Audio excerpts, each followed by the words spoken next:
You want to run or you want to duck down? You want to duck, just go over and get onto the bench and stay there. You play to win the game. My message for the fans, we're all frustrated with where we are right now.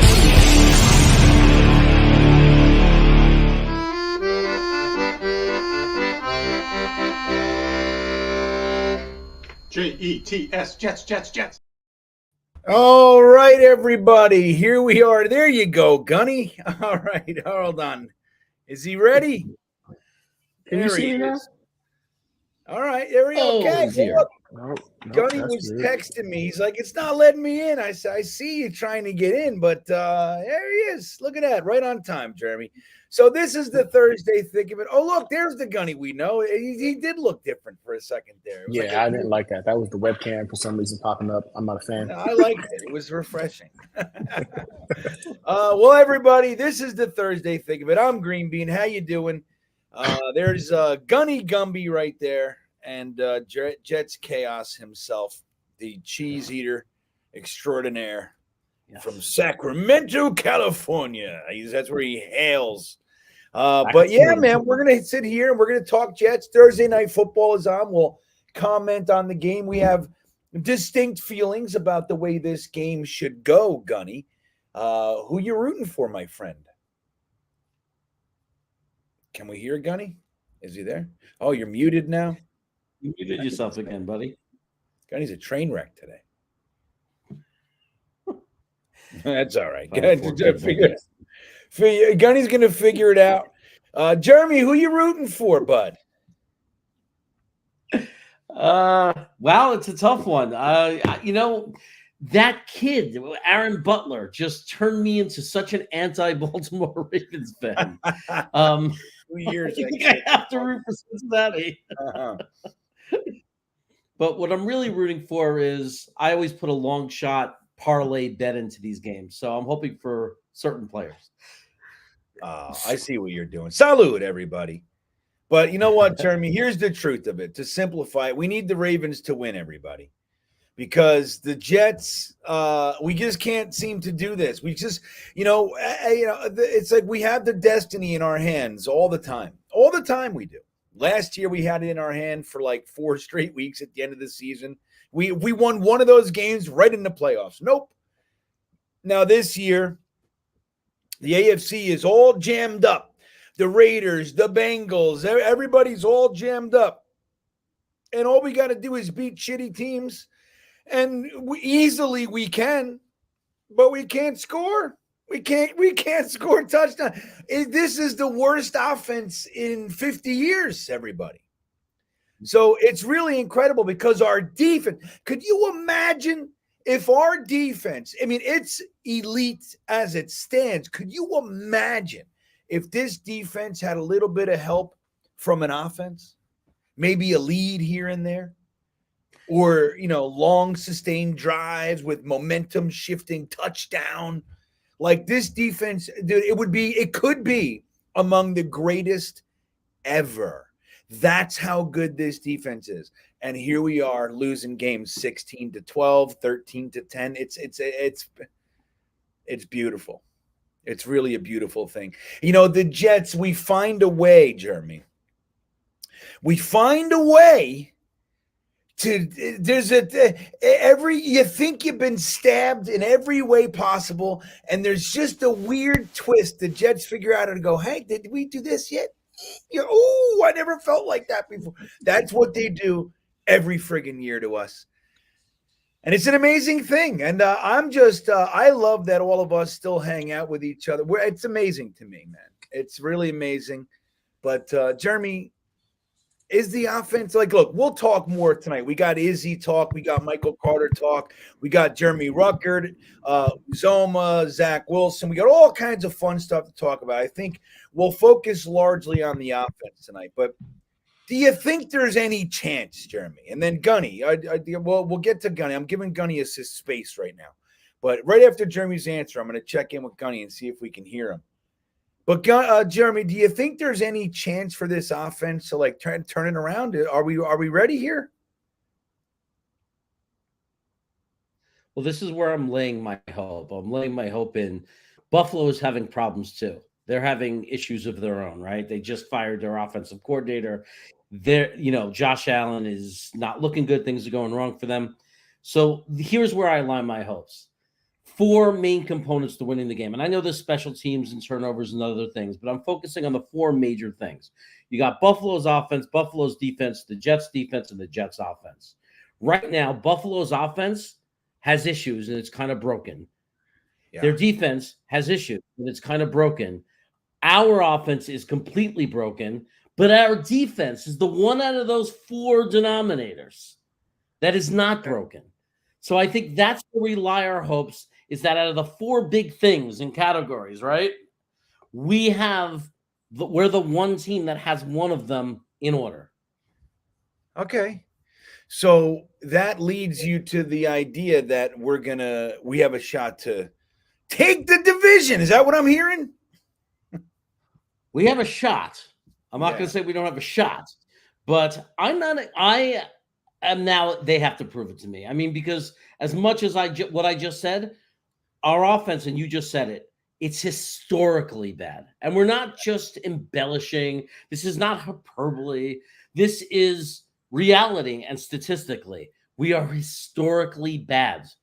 Yeah. And until they show that we're not historically bad, I don't think we could sit there and feel very confident about any game.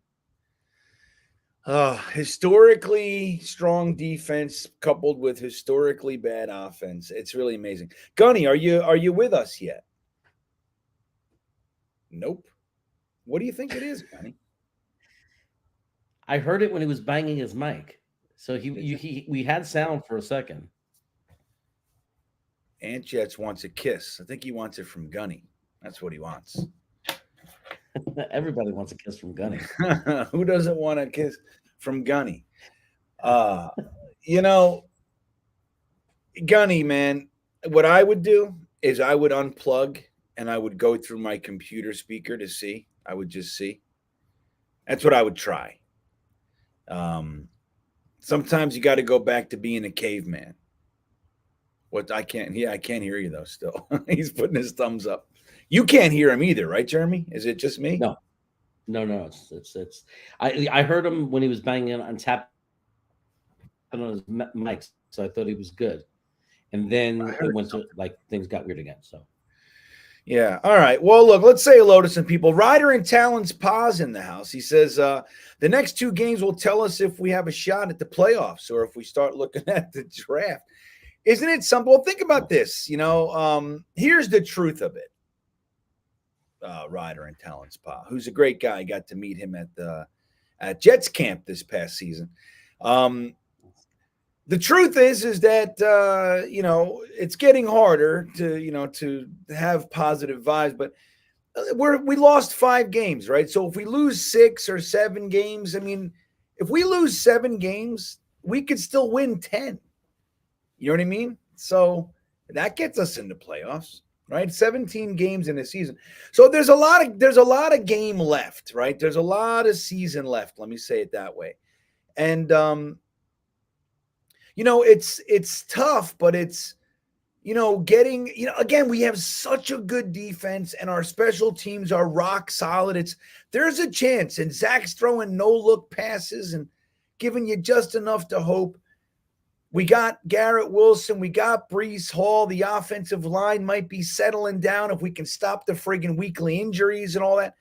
So who knows, right? Who knows? But it just sucks that we couldn't steal at least one of the Raiders or the Chargers. Truth is, we should have beat both of them. Right now, we should be sitting at 6-3, and it's painful to know that. Scoring 6 points against the Chargers, unable to move the ball at all against the 32nd ranked passing defense. And then in the Raiders, literally getting into the end zone twice and having it, called with Zach stepped out at the 3 and then the Uzomah penalty. It's painful to watch because the truth is we can beat these teams and we're just losing. We're finding ways to lose the game, which is incredibly frustrating. It really is, man. It's painful. But here we go. Now we got division games. Like Jeremy said, the Buffalo Bills are kind of reeling, which is it's advantageous for us, but like Jordan Whitehead said, like, don't think this isn't the time to start, thinking the Buffalo Bills are a walk in the park, man. I mean, they still have Diggs and Josh Allen and all the guys. So it's not like they can't just explode on you. They totally can.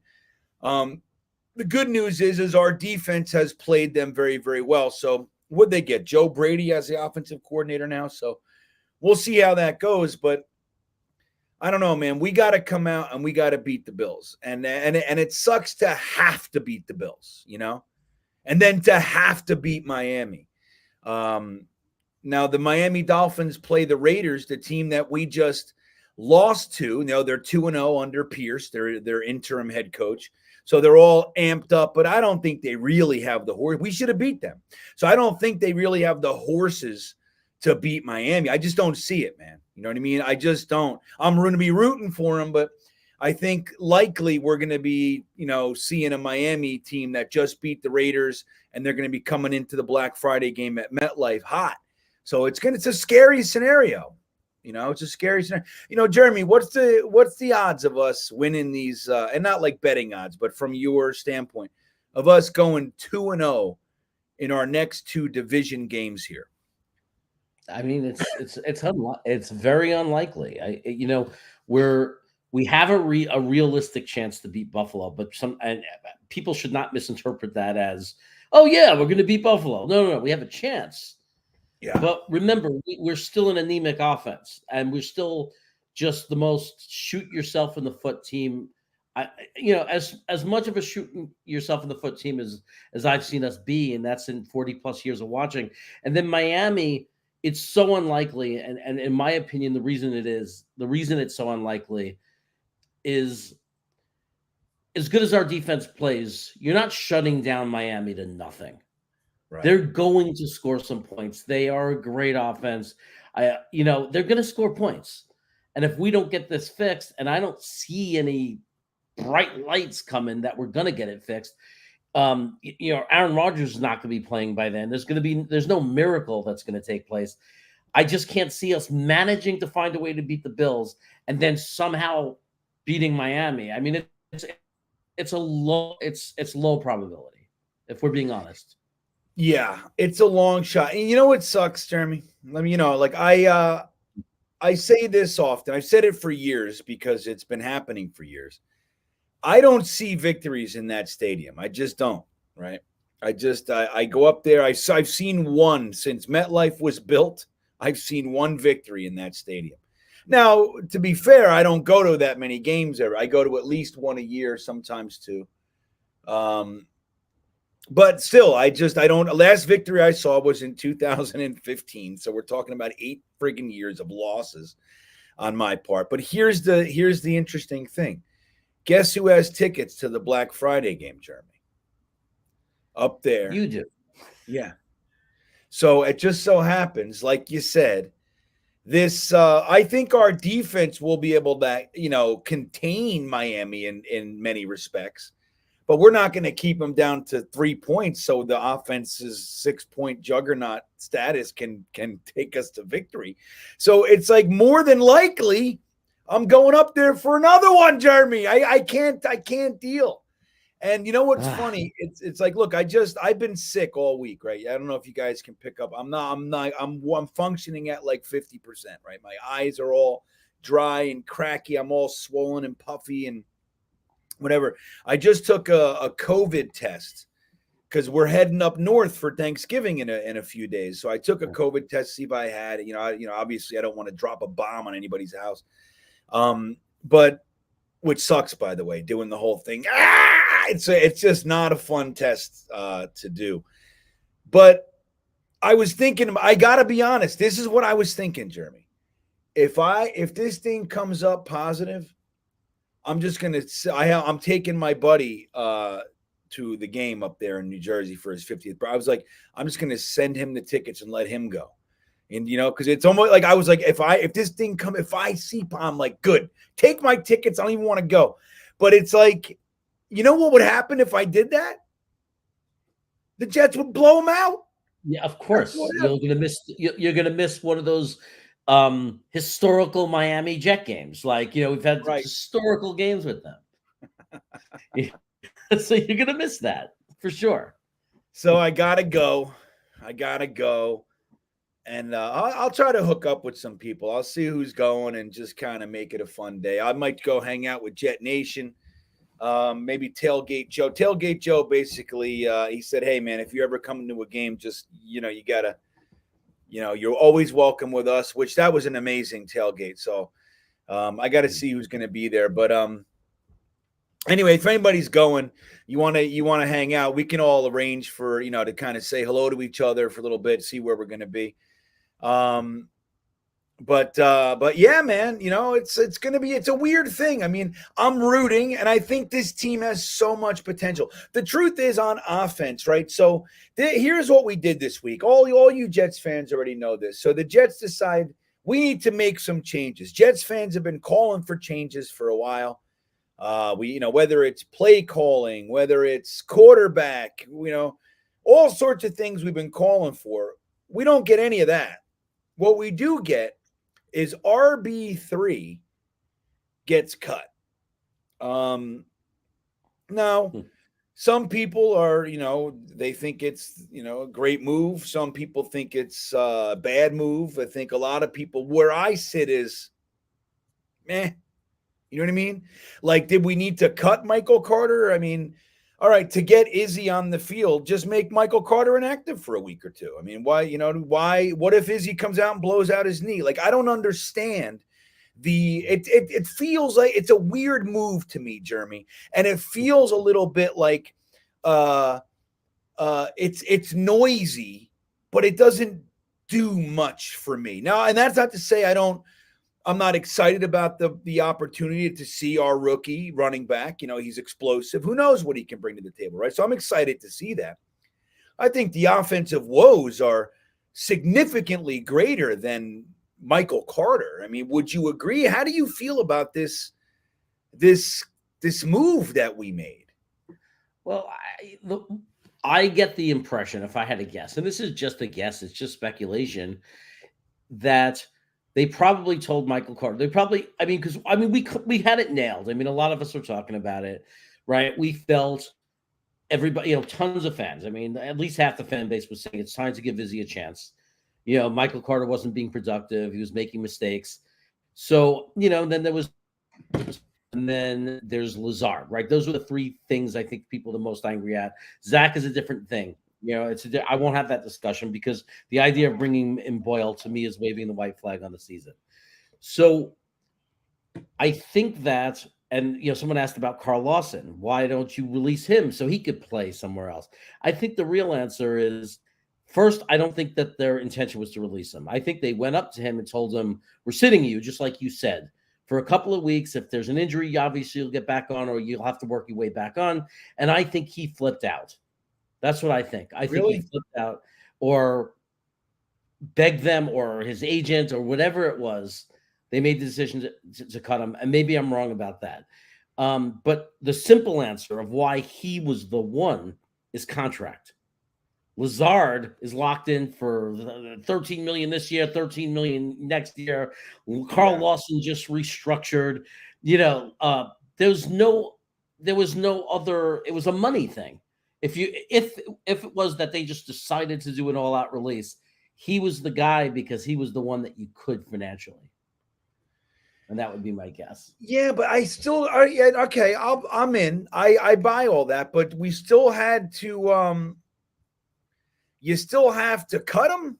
I mean, I don't know. I wouldn't have cut him because we're the New York Jets and with injuries. Yeah, it just seems silly. It's like, look, you see like trading Mecole Hardman and all of a sudden we have nobody, I mean, maybe he could have injected some energy, some life. Who knows, right? I don't know. It seems like a weird move to me. Now, and I'm not, hold on. It's saying I can get on because this account is already using a mic and camera. How do I jump off? Hold on. I don't know how to do that. So Gunny is saying because he ran the stream last week, that it's not letting him on, everybody. Oh, he needs to change back. He might be in your email, So, in that top left corner. He might need to switch it back to his normal account. Okay, I'm going to tell you. Switch back to your account. Top left. There you go. Thanks, Jeremy. So yeah, try that, Gunny. And maybe, yeah, I mean, right, because you're coming in, it's like, I guess it's trying to, I'm already the host or something. So there he goes. All right. So yeah, I don't know, man. It just, and I'm real curious to see what you guys think here. I mean, again, it's not like I don't understand. Like Michael Carter has not exactly lit, he's not exactly lighting the world on fire, right? He had that penalty last week, which I don't, it's weird too, man, because I think there's a lot of ticky-tack kind of bullshit going on, right? And it harkens back to the Denzel Mims stuff. Like, I just hated, you see a guy, he comes on the field for 5 plays and they call him for a penalty, and then it's like, oh, he sucks. And you look at the penalty and it's like, oh, come on, man. You know what I mean? It's really it's not an agreed, like Uzomah's penalty was terrible. Like in the end zone, he had his arms wrapped around. It was ridiculous. Like, you don't do that, right? Like, that's something where a coach like a Parcells or goes, get your ass off the field. Like, you can't do that. You cannot get away with that. The Michael Carter penalty was kind of, remember, it was it was a chop block, and they said that he hit the guy low when he was engaged. He wasn't engaged, so it was like it was bullshit, quite frankly. But okay, but they called it. And then he has that drop, but it was a tipped ball. So tipped balls, they fly he couldn't adjust. And, it's like one of those things, perfect storm. But that said, he has had some drops and he hasn't looked amazing and, hasn't really done much.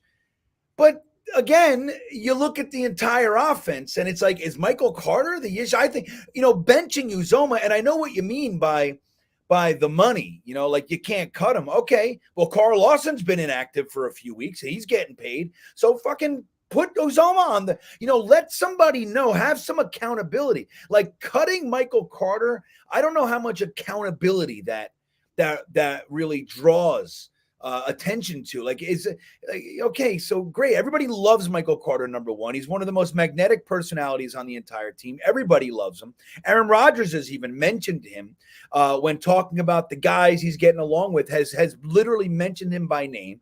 And we cut this guy, and it's like, how could you not have a negative response from the team for that? Like, while Uzomah is still out there. Now, the other piece is that we were told by Robert Saleh that Jeremy Rucker is going to get more playing time, right? So Jeremy, the Sith happens. I'm not going to put up your stupid. First of all, Jeremy has no control over the comments. Okay, I do in this particular realm. But your comments are Duke.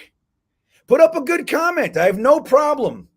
I put up MC is the winner. At least he's like, I put up a real comment, but I don't know what you're doing tonight, buddy. I think Sith happens is high, Jeremy. I think he's smoking. I think there's this just big misunderstanding. It's like I keep track of who does super chats and make sure you know about them. That's all I do, guys. I don't pick which comments go up. Yeah, let me see what's happening with Gunny. He's sending videos. I can't watch the videos, Gunny. I'm live. It's tough to be able to do that. But yeah. So I don't know. So all right. So what do you guys think about this? Like submission 72. Why didn't they trade him? And this is where this is kind of like, look, you guys know I'm a supporter of the way that the team has been built over the past few years. I think Joe Douglas is the best GM that we've had, at least since Dick Steinberg, but potentially ever, right? But that doesn't mean he's perfect. And I've had my issues. I've shared them. I didn't like the way that we handled both the offensive line and the quarterback position in this offseason. I didn't like it. And I bitched about it all offseason. Now, heading into the trade deadline, we had some legitimate issues. One, is the offensive line. Like we should have had an urgency about us to get at least quality depth level offensive linemen in here. We didn't do that. We just kind of dragged our ass. And then the Michael Carter thing, it's not to say that you could have gotten any real value for him, but clearly he was picked up immediately off waivers. So somebody would have, you could get a 7th in 2025 for him. You can get something, which leads me to believe that as recently as 2 weeks ago, they weren't even thinking about trading Michael Carter. They weren't even thinking about cutting Michael Carter. This is a response to what's going on. And it makes me a little bit nervous. I don't know, like Zach is safe. Uzomah's safe. Laken Tomlinson is safe. Like all these guys that have been an issue, they're safe. And Michael Carter, who's, again, he's not done much, but I don't know. It's a little bit of a rub for me. And not so much that I would lobby like we need him or anything, but it just seems like much to do of nothing as a response to some legit issues that this offense has right now. It's really concerning. Now, Fearless Grim talks about Kenny Yeboah. Kenny Yeboah they just started his comeback from injury period, which is nice to see. But the truth is that he's going to take a little bit. He's going to be a few minutes. And Uzomah is probably not going anywhere. That's the shitty thing about it. But if it were me, I think a move should be Uzomah. You're now clearly the tight end 3. You come in, you're playing special teams, whatever it is, like you come in when necessary, or, if we're using 13 personnel, that kind of stuff. But other than that, you're on the bench. You're not out there in key moments. It's Jeremy Rucker and Conklin. That's who's out there. And I would make that known. And then when Kenny Yeboah came back, there would be a real competition in camp. Who's performing better this week, man? Like Uzomah, the name, he hasn't done shit for us that he's earned this kind of carte blanche position on the team. It's really something. So anyway, I think the Rucker piece, look, we're all happy to hear that Jeremy Rucker's going to get more of an opportunity. I think that can only be a good thing, but it has to be at the expense of Uzomah. If Conklin's off the field, if it's Uzomah and Rucker out there, I'm going to be upset. Would you agree, Jeremy? 100%. I'm annoyed that it's taken this long. I don't like that the fans seem to know roster changes that need to take place before they do. Find me a Jet fan that wouldn't have told you 5 weeks ago that Rucker should be the tight end 2 over. I mean, we've all seen it. Every opportunity Rucker's gotten, he's looked like as good a blocking tight ends as I've seen on this team going back to Mickey Schuler. I mean, this guy is a great blocking tight end. And the one time, the few times the ball's thrown to him, he's made the catches, and he made an incredible play where he went over the top and went up and got one. And I don't know why we're not feeding on that and trying to see what this kid can do even as a receiver. But to me, it's about time. It's about time we get to see this kid play. There's a reason we drafted him when we did. What are we waiting for? It's year 2 already. Yeah, right. It's like, that's one of the things that's kind of a rub with this organization that we have right now. They do seem like, on one hand, it's nice that they don't overreact to things, right? Seemingly, most of the time, they don't get caught up in the press and the pressure, and that's good. It's a good thing. But on the other side, they do seem to drag their ass on moves that we know should happen. And I've heard it a lot this past week, and even over the last for years we've been talking about this, but I've heard it a lot this past week or two. Is the idea that Jets fans don't know what the team knows, right? And then ultimately they come around and they do what we asked them. It's like it's almost like there's a stubbornness. Like, we see clearly, we've been watching this team for years. Most of us know the game of football. If not the X's and O's, we still know the game of football. And we can see clearly what the issues are. All right. And we know that there are usually very simple solutions to these issues. It's not always brain surgery that has to take place. It's like when you're going against the 32nd ranked pass defense. Here's an idea. Here's just an idea. Throw it downfield and throw it downfield all day long. Garrett Wilson, Lazard, your tight ends, 15 yards plus all day long. Get them out of the box so they have to accommodate or address the fact that you're going for their weak point, their jugular. They got to protect it. And then you run Breece Hall at them if you need. And then last week, you know, the weakness of what did we do? We ran at Max Crosby. What the fuck is his name? Max Crosby all game. Why do we do this? Like, it's very simple, man. Like, okay, let's start with that. Let's start with here's their weakness. Go at it. How's that? Just start with that. You want to tell us to stop talking and we don't know anything? How about do the thing that every analyst and every fan, everybody's expecting you to do because the last two teams just did it to them with great success? When you do that and it doesn't work, then we can talk about that you need to make it more complex. But when you can't even do that, that's why we complain so much. Daniel Savage checking in. He says, I'm not saying it's a good thing that he was traded. Well, cut, right? But if guys are upset, good. We're the worst offense in the league. Something needed to change. It can't get any worse. I'm with you there, Daniel. Truly, I am. Something needed to happen. They needed to shuffle it somehow. My point is, this seems like a weird way to do it to me. It just seems like you want to make a real splash. Like the guy who took away the touchdown that we scored last week and has messed up numerous times this season. How about you take that guy and you say, we're benching him right now. That's what we're doing. He is inactive for the next game. That sends a message. Michael Carter, you know what I mean? Harlan says Michael Carter wasn't a good blocker and he wasn't a good runner either. That's actually not true, Harlan, in my opinion. He hasn't had, look, we hear it all the time. And, around here, like we'll have games where we run the ball 12 times and then we're pissed off that the running game didn't get going. Or, we throw, it's like, we have three running backs that we're giving the ball. Dalvin Cook gets it 3 times, Breece Hall gets it 10 times, and Michael Carter gets it 2 times. Nobody's able to get into a rhythm. I mean, it's a known fact that running backs get it. It's why for the first 50-something years of the NFL, you had a bell cow back.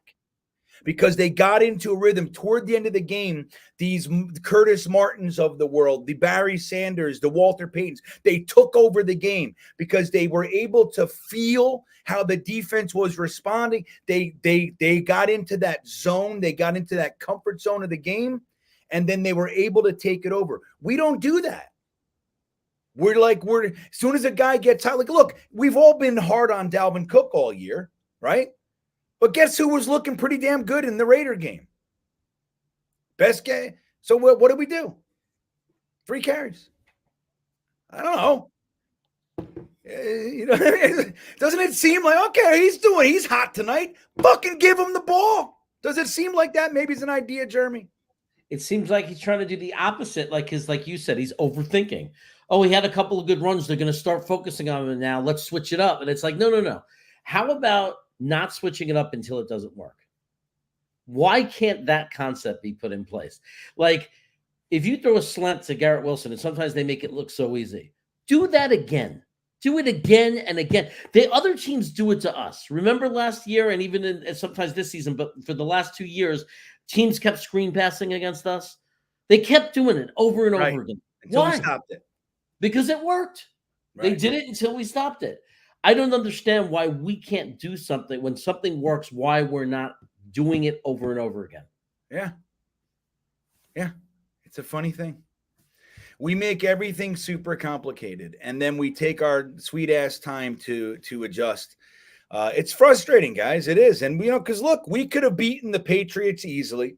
The Chiefs game was stolen from us, so that is what it is. But we should have totally beaten the Raiders. I mean, without question, we should have beaten the Raiders. And it's upsetting. It's upsetting.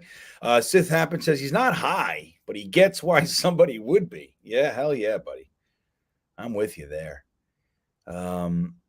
I wish I said to my wife earlier, I said, I had to take vitamin C. I'm taking vitamin C. I said, you know what I want? You know what I really want right now? And because I'm a fucking raging drug addict, so I got to be careful, right? But I said, you know what I really want? I just want something that I can take and make me feel really good right now. That's what I fucking want, man. I want something for all you people that can smoke a little grass or take a good for you. As long as it doesn't become a problem. I can't do it. I'm taking vitamin C, drinking coffee. That's what I'm doing. What is okay? Solo Marco Polo says it's the opposite, GreenBean. The team management ownership doesn't know what the fans know.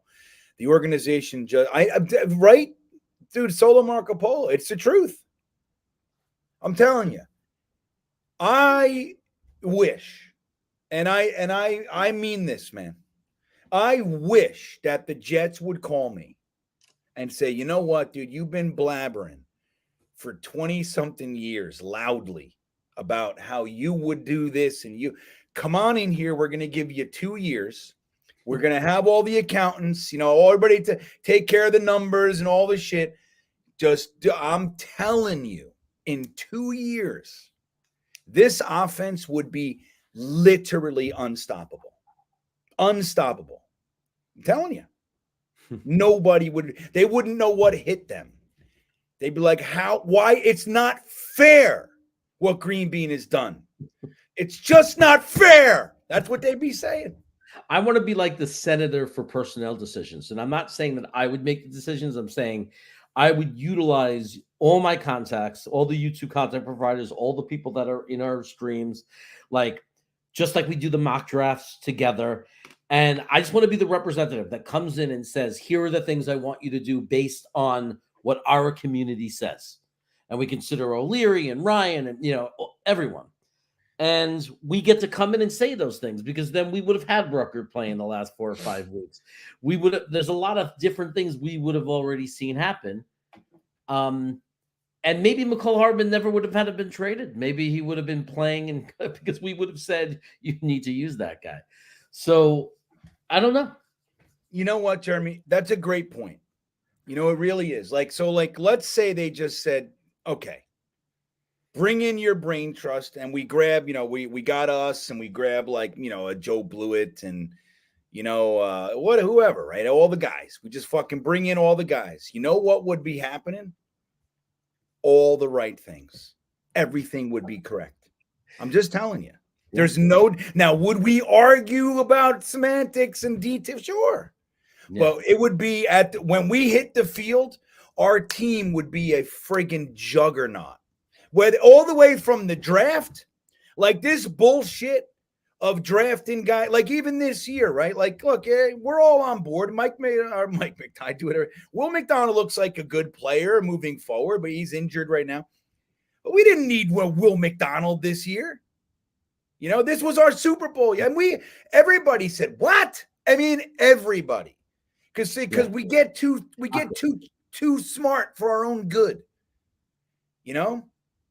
We know we would have been able to add somebody that could have helped this year. Look, I said a million times, if it was me, I'd have Creed Humphrey, I'd have Trey Smith, I'd have all kinds of stud offensive linemen, I'd have Pat Fryermuth, and I mean, dude, you know what I mean? We would be battering people. We are online. The receipts are there. If you look, we are online before the 21 draft, during the 21 draft, saying that not only would we have gotten AVT, but every one of us was saying 2 offensive linemen in the first 3 picks. Creed Humphreys would be a Jet if it was up to our community. Without question, we would have had AVT and Creed Humphreys. Here's the thing. Wait, number one, let me say this. Gunny, can we hear you? Testing 1, 2, 3. Yeah! Let's go. That was so annoying. Gunny. Appreciate it, Chaos. Chaos said just do a full reboot. Full reboot worked. So sometimes, man, working. Power button, buddy. You know what I mean? Sometimes it's the trick. Just gotta unplug it and plug it back in. You know why? Because we leave our computers on all the time. All day. Literally all day. Yeah, all day, every day for months. So it's good. Welcome to the show, Gunny. It's nice. Appreciate you. Now look at this comment from Stud City. This is exactly how I see it. This is a nice perspective with the Michael Carter thing. So imagine if it was a defensive problem. Everything was just the same, but defense. This is akin to blaming Bryce Hall, in my opinion, for the defense. You know what I mean? Like, it's like cornerback 4. That's who we're blaming. RB3. That's who we're blaming. Gunny, let me get your 2 cents on this one. And again, I'm not saying that it's, that I'm like adamantly, vehemently against it. I'm furious. I'm not. I'm confused. So like, you don't have to agree with me, of course, but like, where do you stand on the Michael Carter being the scapegoat kind of a thing that they cut him and everything else? Where do you stand on all this? I've been pretty vocal about it. I think it's ridiculous. I think if we really wanted to go ahead and make a statement, the head that should be rolling right now is CJ Uzomah's. I feel like that whole thing was just them trying to stir up, I guess, the locker room or get some fire lit up under individuals by sacrificing a locker room favorite and a fan favorite. Now I get it. Mike Carter hasn't really been putting it all together on the field.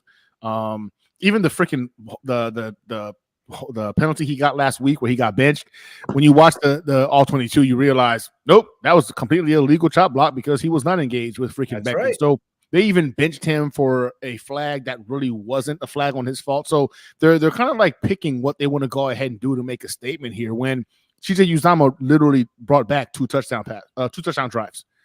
Brought him back single-handedly, ruined 2 touchdown drives. So for me, whenever I saw the Michael Carter freaking release, I thought to myself, absolutely ridiculous.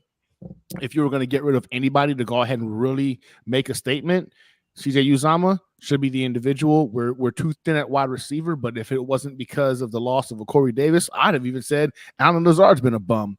So in my opinion, I don't really think they made a statement with the right person.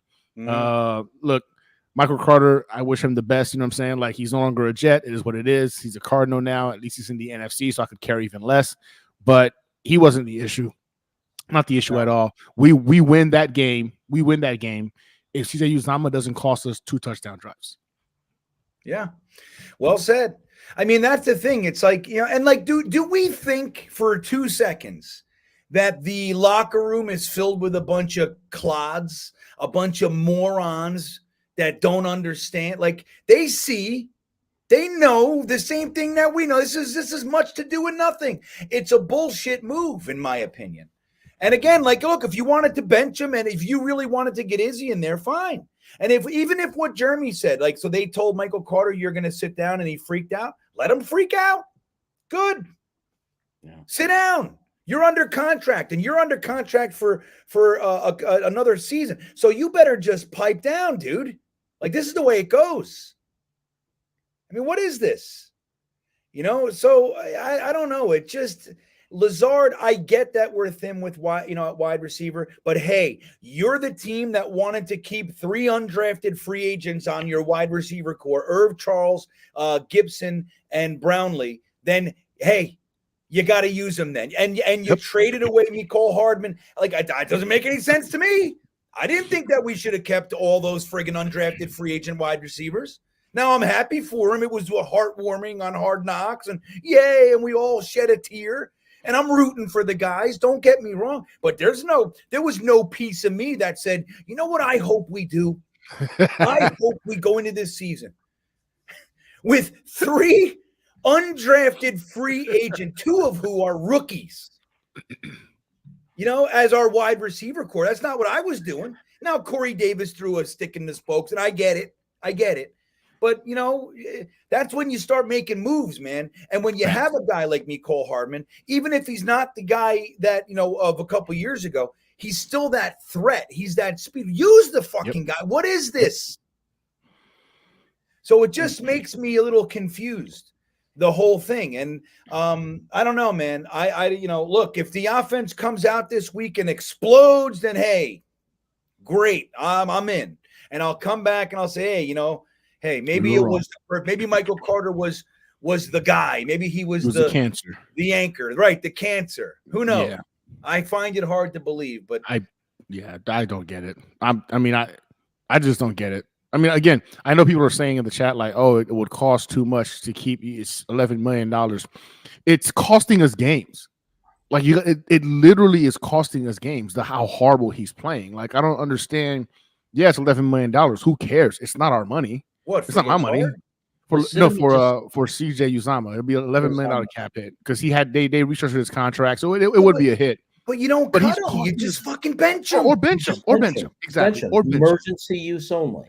Yeah. Like, right. I'm just saying, like, he's costing us games. And to me, that's more valuable than that $11 million. Because if we can go ahead and keep this thing afloat and Aaron Rodgers legitimately is intending to come back by mid-December, with this freaking defense, Aaron Rodgers at 40% gives us a chance to be competitive in the playoffs. Like, people keep talking about the money. I don't care about the money. It's not my money. It's not mine. What I'm sitting and it's already spent, Gunny. It's gone. It's gone. Exactly. It's already spent. Who gives a shit? We're not going to get it back.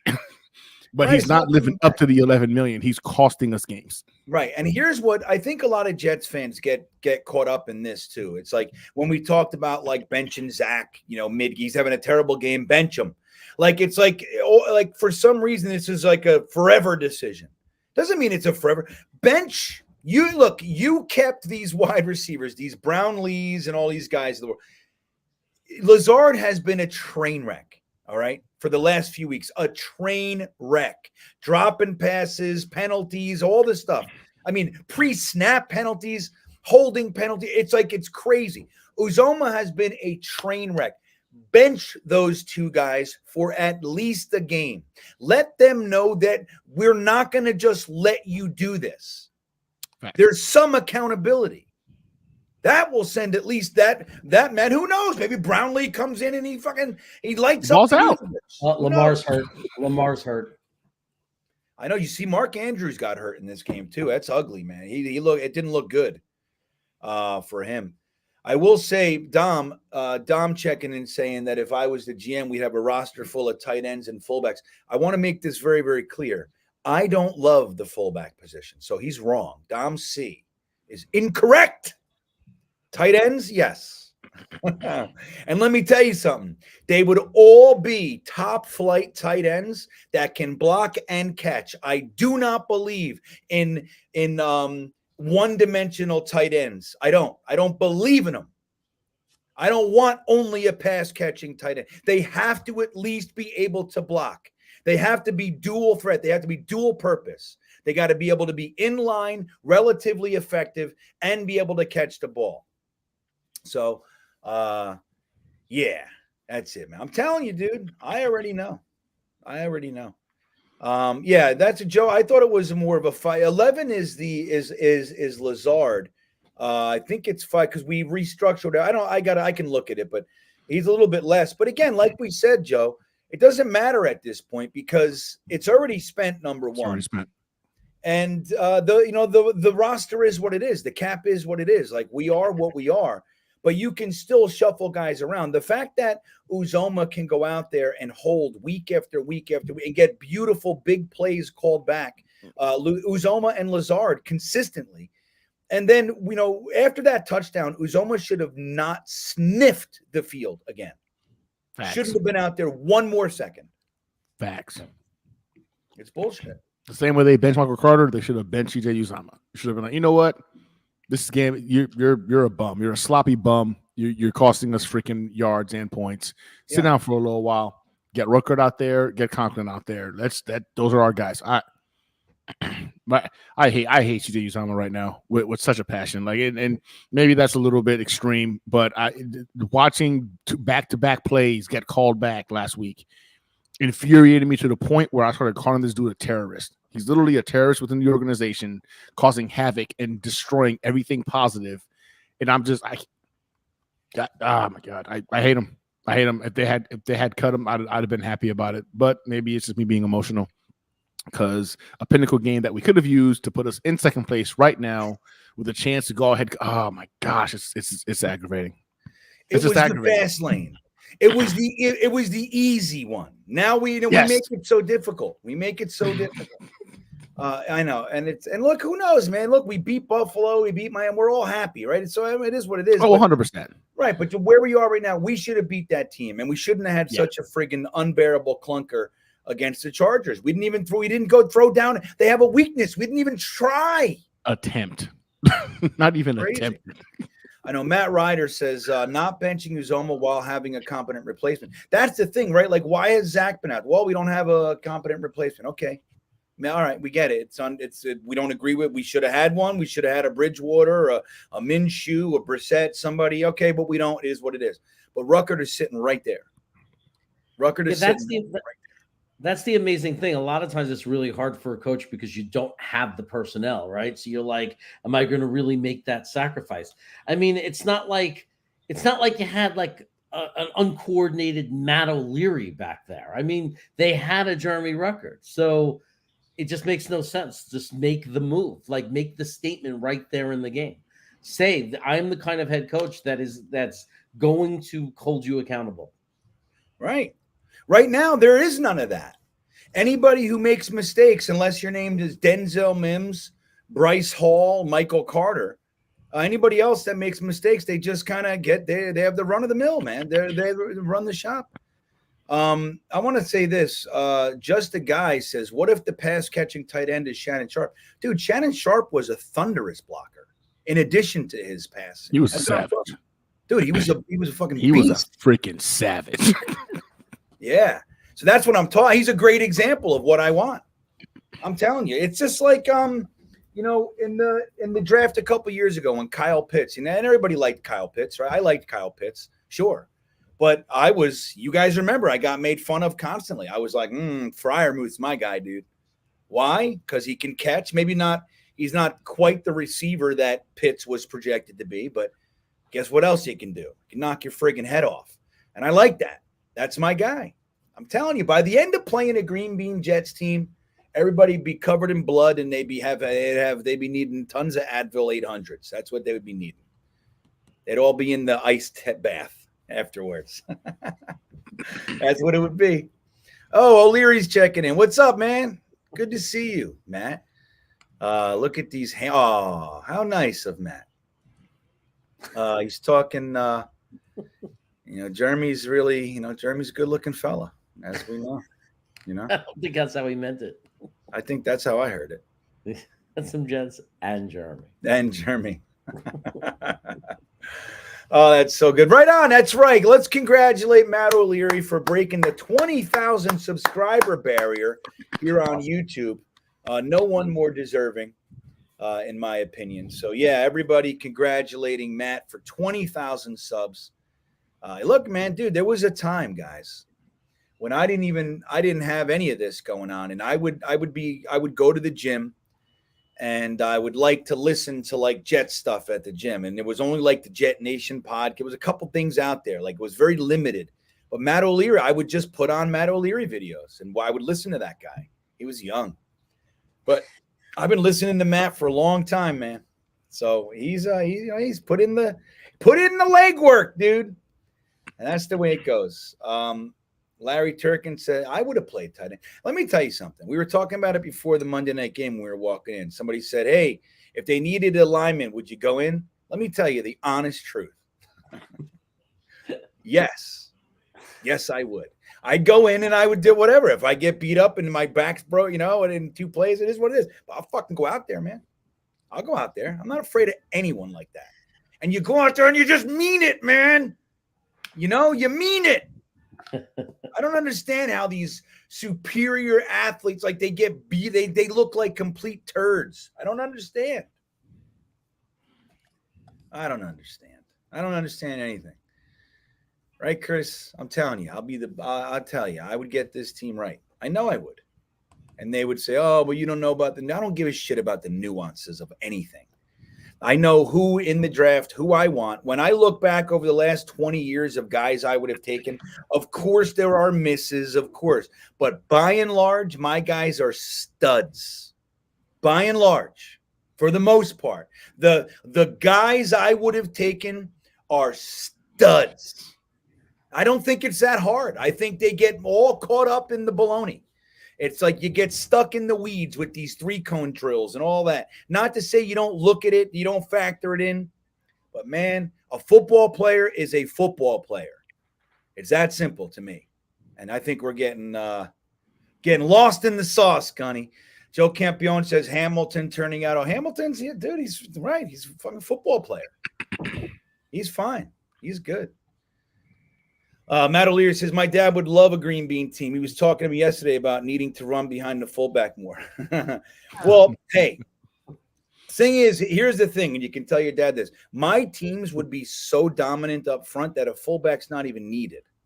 Like, that's what I'm talking about. The biggest, nastiest, strongest. I don't even need athleticism on my offensive line. I don't need it.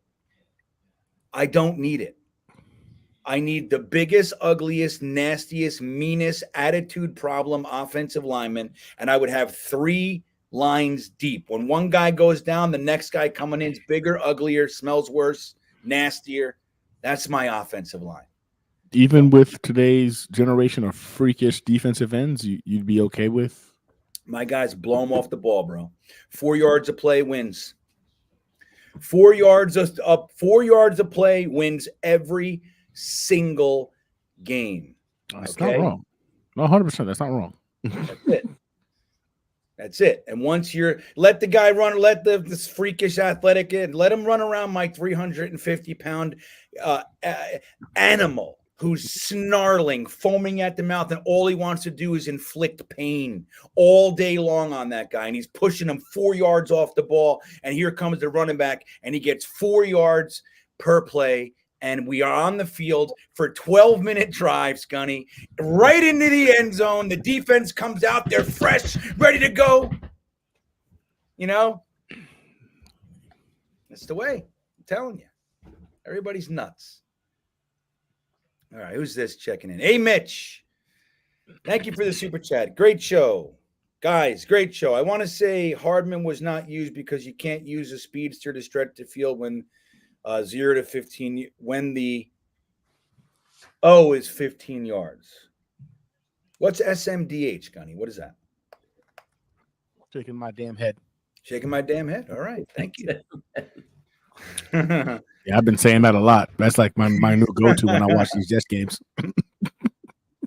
Well, you know what, man? Then, hey, Mitch, here's my belief. Like, if you're an offense, you're an offensive guy. We have all these offensive coaches, right? We have these offensive men who are supposed to know what they're doing. I am also a believer that if you have a certain group of guys, you have to figure out the offense to those guys. The greatest coaches are able to adapt to whatever like guys go down, you got to bring this guy. They figure it out, right? They okay, well, now I got to use this. Here's what I can do with that guy. They're not limited. I don't know what to do. He's not the guy I like. Like that was Gase was like, I don't know. I don't have my guys, What do you mean you don't have fucking your guys? These are the guys you have.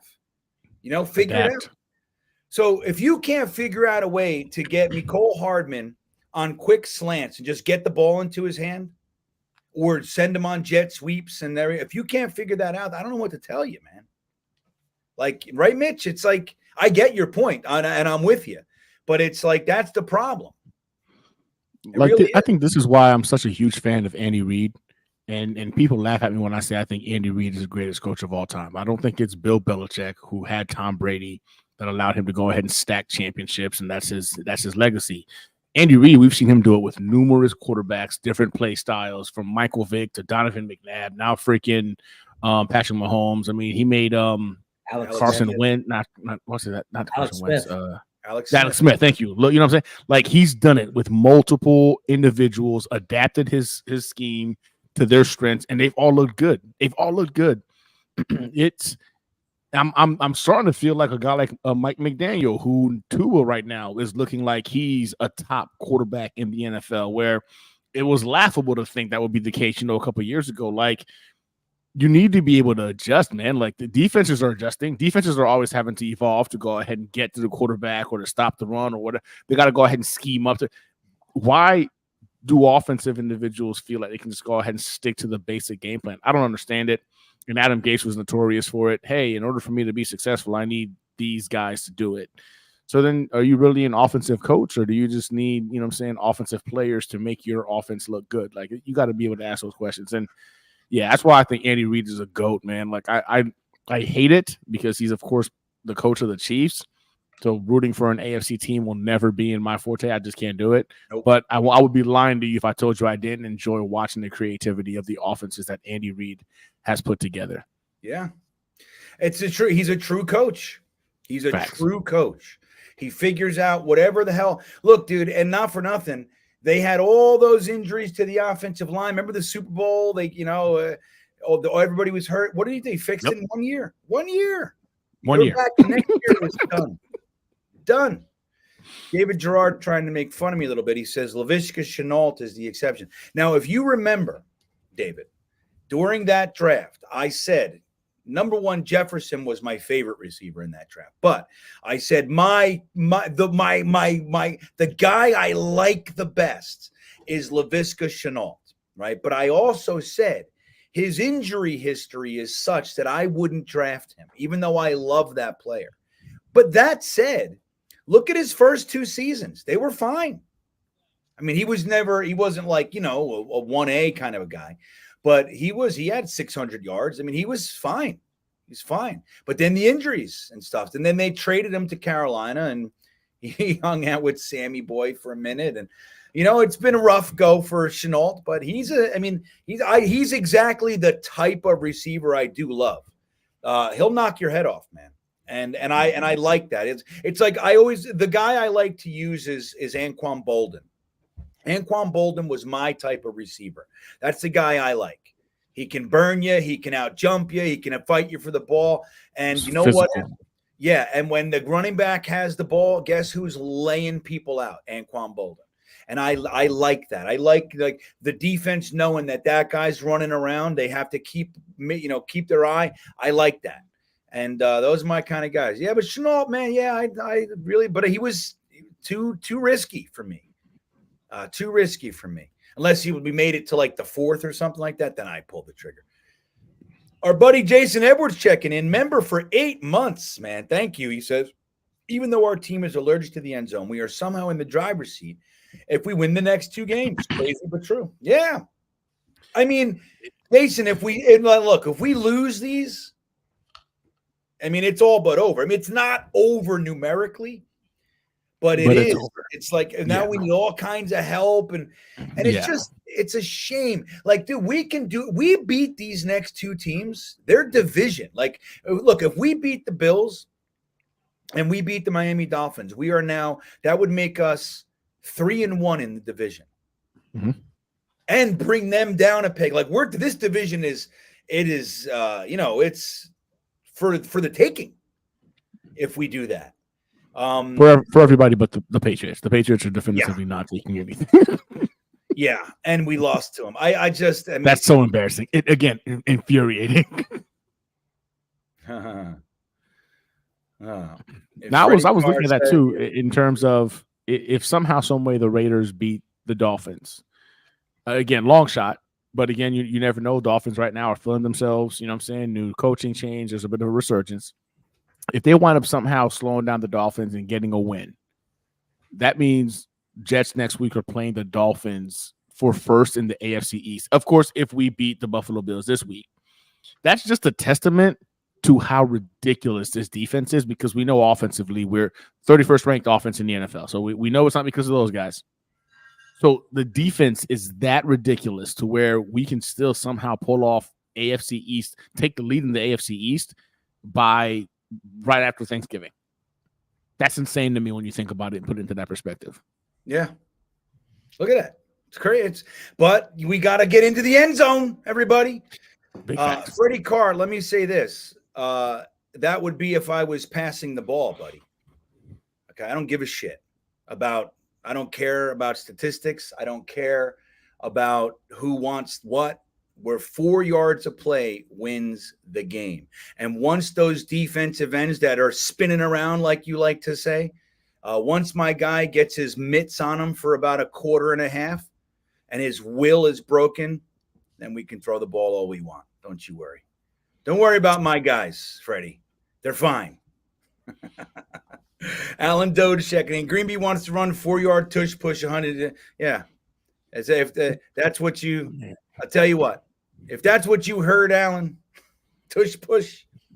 But here's what happens. So just so you guys know, 4 yards is the goal.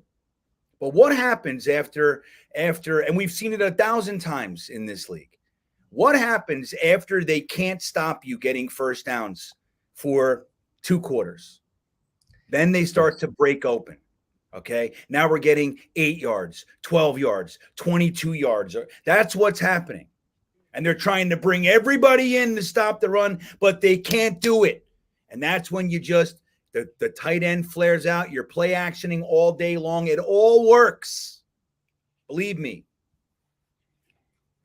Make your fun, Mr. Dodes. Have your fucking laughs. Doesn't matter. It's never going to happen anyway. But, as you know, Mitt Flair, that was the next guy I was going to mention, actually, Steve Smith. He was another one. Steve Smith was another one. Nasty. I like nasty son of a bitches, man. You know who was, he wasn't nasty. He didn't really have, nasty wouldn't be the word, but boy, oh boy, was he a physical guy. Keyshawn Johnson, man. He was a ferocious blocker for us. Him and Corbett. Corbett was another one, dude. He's smaller, of course, but those guys, they would block the living hell out of DBs down the field. I mean, it was a great thing to see. Keyshawn take on linebackers. He didn't care. It was great to see. Well, they played for Parcells, so they better have done that. Yeah. And he called for it, it had to happen. GreenBean, you also loved Keandre Coburn. Yeah, so what? As like a fucking mid-round pick. He would still be on my team. Who has him now, Keandre Coburn? What, you using that? He's a rookie. For God's sake. He's on the Chiefs. Hey, let me tell you this, Project Prospect with Dom C. If he's good enough for Andy Reid, he's good enough for me, dude. Okay? That guy knows what he wants. That's fair. Yeah, you know what I'm saying? That is fair. Yep. Yeah.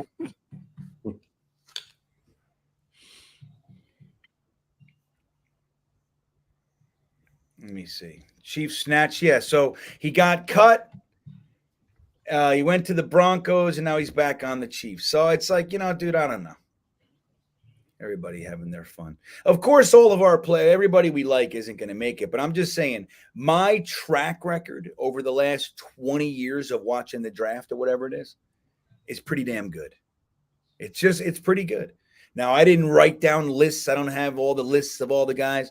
But when I go back and I look, and I remember watching the Jets drafts, like, who are you? Why? What? So many times, more times than not.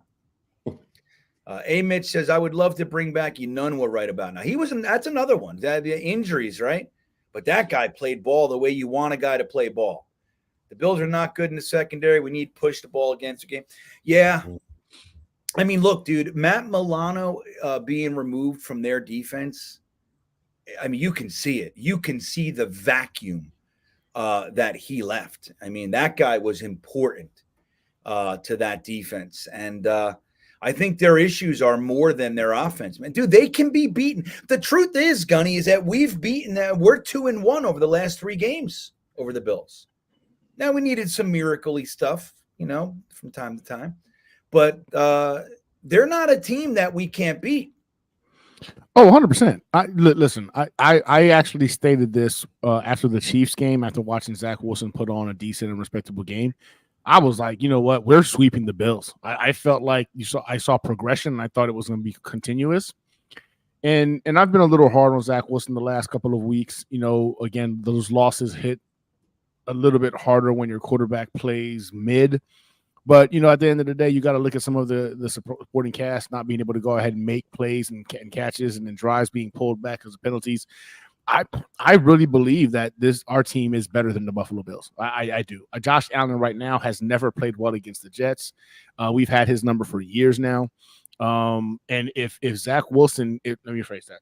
If our wide receivers and tight ends can just hold on to the ball and we can stop with the penalties, the Jets can win this game.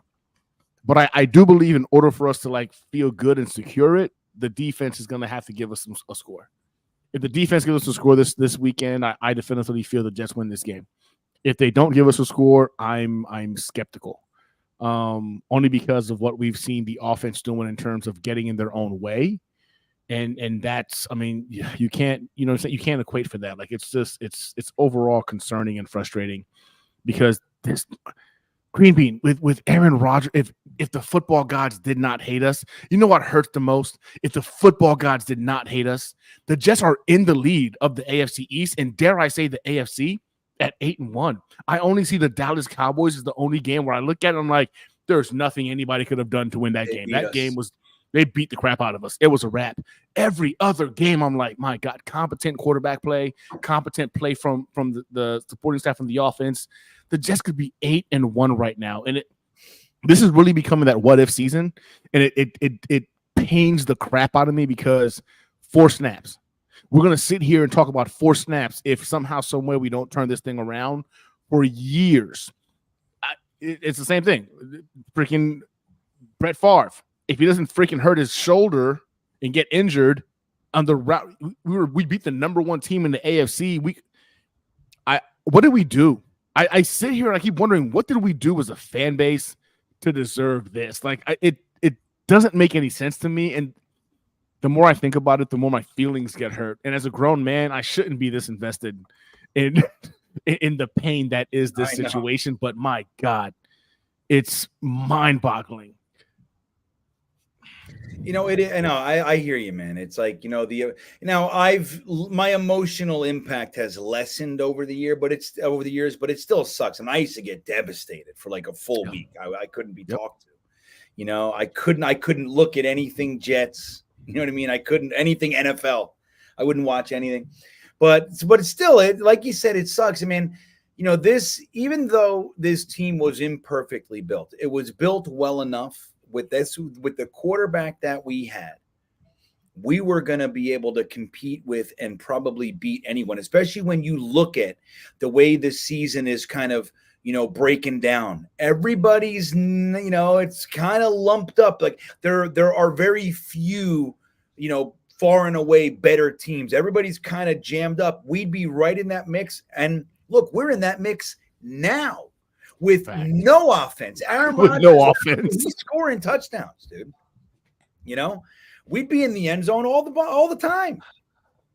So it's I know, man. The football guy, it's painful. Everybody, it's painful.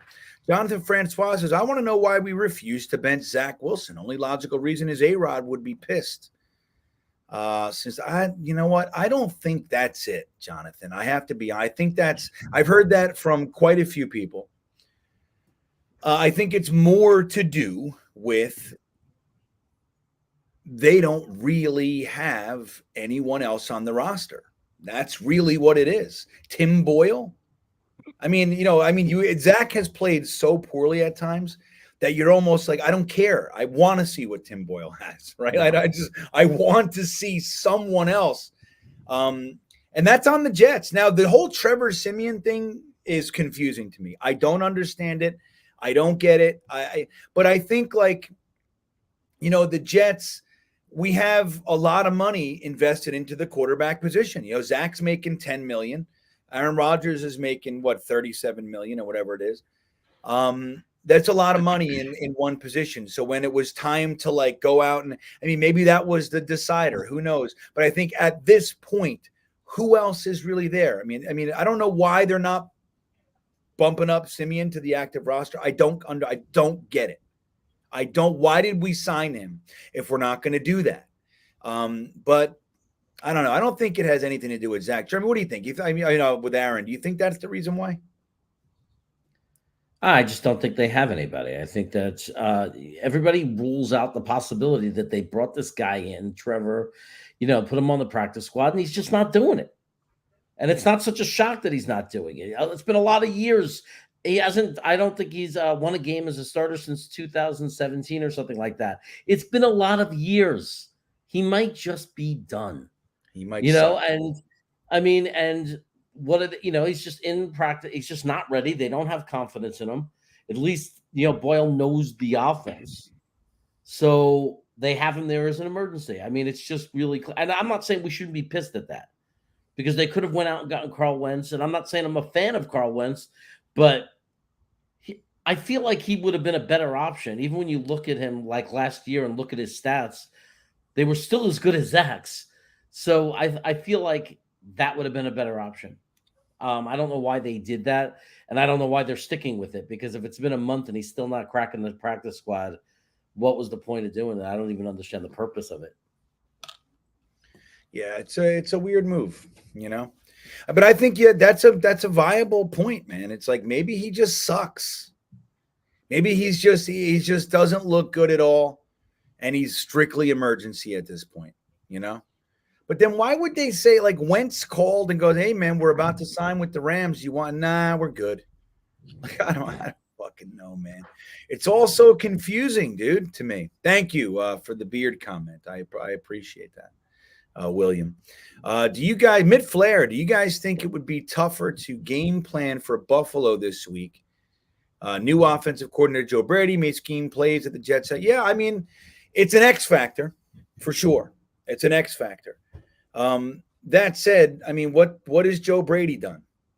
You know what I mean? Like Joe Brady was fired from Panthers. The problem wasn't the play calling. Like the problem is Josh Allen, who wants to play hero ball consistently. Like if you watch this past game against Denver Broncos, there were open players. He was zipping the ball at like 100 miles per hour when it just needed a little bit of touch. Zach Wilson, I'm sorry, that's the same guy, but Josh Allen doesn't have touch. He doesn't have anticipation. Ever since freaking Dayball left, you started seeing him regress back to who he was his his rookie and sophomore year as a quarterback. Like now it's just coming full circle because it's now 2 years removed from the Dayball experiment. And not Josh Allen to me is one of those quarterbacks where you look at it, he has a ceiling of like wow, and I think that's why he's still being put amongst the best in the game. But his floors are about as low as Zach Wilson's floors. Like they're horrendous, game-killing freaking potential. Whenever he either thinks too much or Joe Brady's not going to fix this.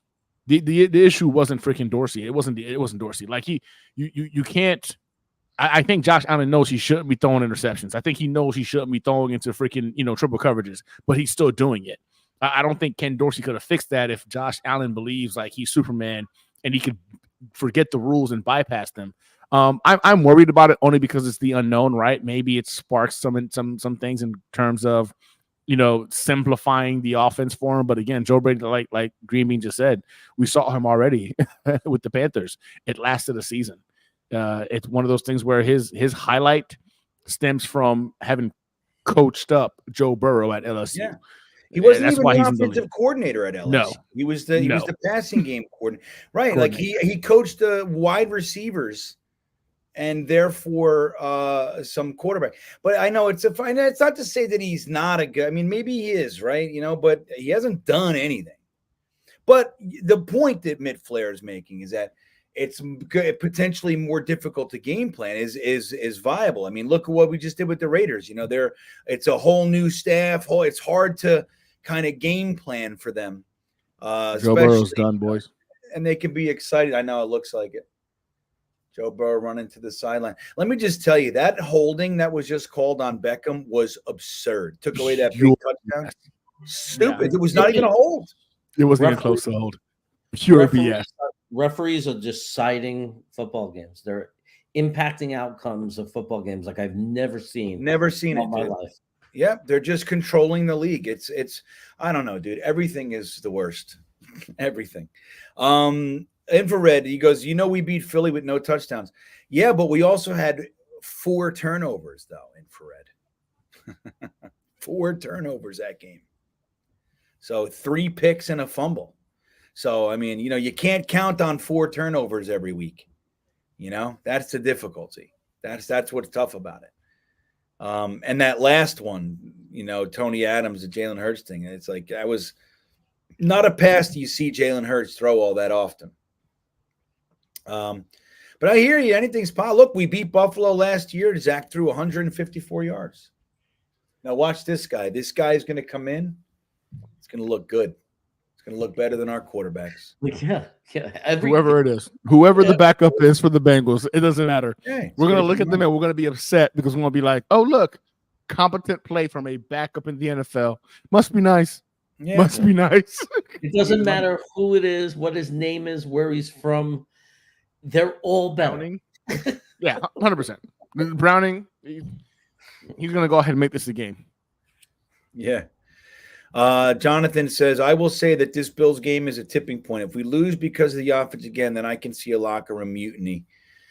I'm telling you, I see the same thing. I really do. I mean, it is unbelievable, the contrast on this team. Like, our defense is so good, and our offense is historically bad. Historically bad. It's disgusting. All you need is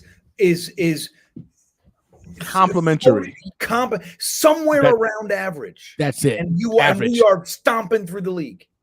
At this point, I would even take below average. I would take below average, and we're beating up on people in this league. But we don't have below average. We have historically incompetent offensive football. I mean, haven't scored a touchdown. It's crazy, right? And you think about the last 2 touchdowns. We haven't scored a touchdown in 2.5 or 2 games, right?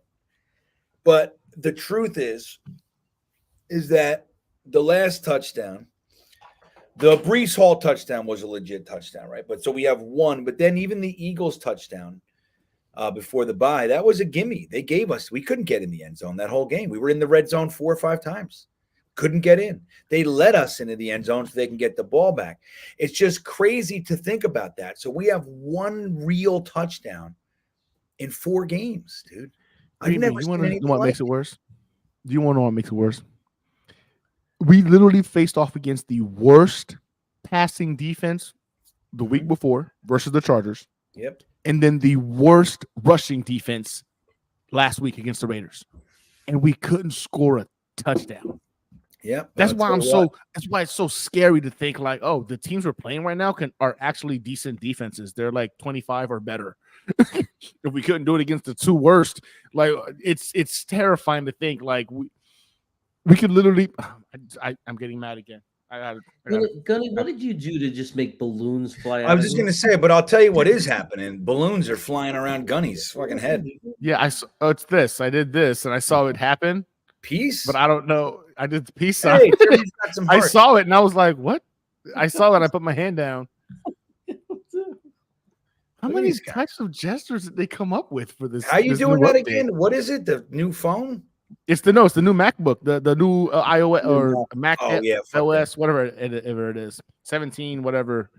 But like, yeah, you do the heart thing. It's the little my wife is gonna love this. Yeah, it ain't worth it. I have. Look at this guy. 2 thumbs. Oh, 2 thumbs up gets you fireworks. Oh, I wasn't ready for that. What is that? Oh, what the crap? Why does 2 thumbs down for a get second. you? Oh, it's gonna rain. Oh, it's gonna rain on you. Oh, it's raining. Look at you. Yo, listen, I feel like oh my god, this is madness. That's wow. Okay. Alan, I'm gonna watch a YouTube video on all this. Can we start drafting refs? At least we'd have some that were dude, Alan. I mean, we have to ask ourselves: do we still think that it's like the refs are just bad? I don't think that. I think they have a design script-ish. They want games to go certain ways, and they look for opportunities to make it go that way. They're fucking 100%. Part-time employees, man. They're just doing what they're told. Yeah, these guys don't do this for a living.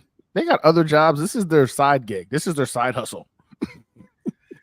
The NFL just says, hey, listen, here's what we want to accomplish this season.